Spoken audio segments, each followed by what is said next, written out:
2026-cı ildə dövlət büdcəsinin gəlirləri 38 milyard 423 milyon manat, xərcləri isə 41 milyard 548 milyon manat proqnoz olunur. Sosial sahələrə ayrılan xərclər gələn ildə prioritet təşkil edəcək. Eləcə də hərbi, müdafiə və milli təhlükəsizliklə bağlı xərclər də büdcədə xüsusi yer tutacaq. Bu barədə Nazirlər Kabinetinin iclasında məlumat verilib.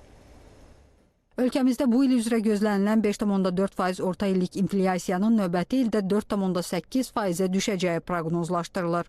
Hökumət üzvlərinin iştirakı ilə gələn ilin büdcə layihəsinə həsr olunan iclasda Baş nazir Əli Əsədov bu barədə danışdı. Baş nazir vurğuladı ki, 2027-2030-cu illəri əhatə edəcək yeni strategiya hazırlanır. Növbəti ilin büdcə hesablamalarında neftin qiyməti 65 ABŞ dolları götürülüb. 2026-cı ildə dövlət büdcəsinin gəlirləri 38 milyard 423 milyon manat, xərcləri isə 41 milyard 548 milyon manat proqnozlaşdırılır. Gələn il üzrə dövlət büdcəsinin və icmal büdcəsinin layihələri və sonraki 3 il üçün icmal büdcəsinin göstəriciləri ilə bağlı isə Maliyyə naziri Sahil Babayev çıxış etdi. Nazir bildirdi ki, dövlət büdcəsinin vəsaiti hesabına həyata keçirilən proqramların maliyyə təminatı büdcə çərçivəsində təmin olunacaq.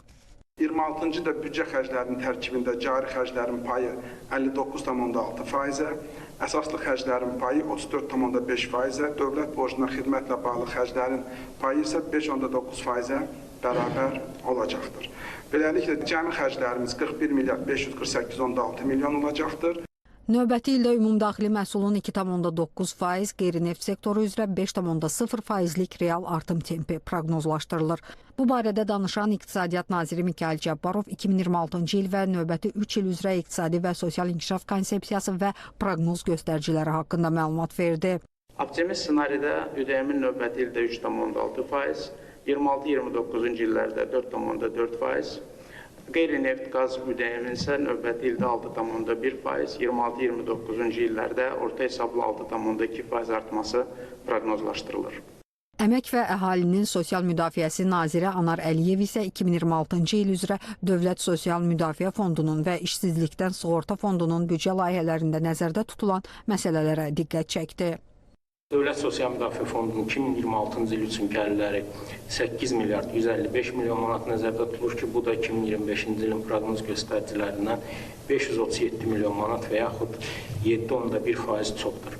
Fondun 2026-cı il üçün gəlirlərinin 78,8%-ni və yaxud 6,4 milyard manatını məcburi dövlət sosial sığorta haqqları üzrə daxil olmalardan formalaşacağı proqnozlaşdırılır.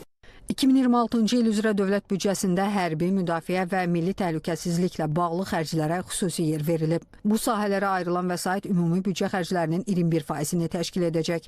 Baş nazir Əli Əsədov onu da vurğuladı ki, Qarabağ və Şərqi Zəngəzurda geniş miqyaslı bərpa quruculuq işləri, dayanıqlı məskunlaşma və iqtisadi reinteqrasiya üçün gələn il 3,5 milyard manat vəsait nəzərdə tutulur. Böyük qayıdışa dair birinci proqram uğurla icra edilir və artıq ikinci dövlət proqramının hazırlanması ilə bağlı zəruri işlərə başlanılıb. İclasın yekununda təklif olunan layihələrin Azərbaycan Respublikasının prezidentinə təqdim edilməsi barədə qərar qəbul olundu. Aysel Abbasova, Zaur Bayramov, ASTV Xəbər.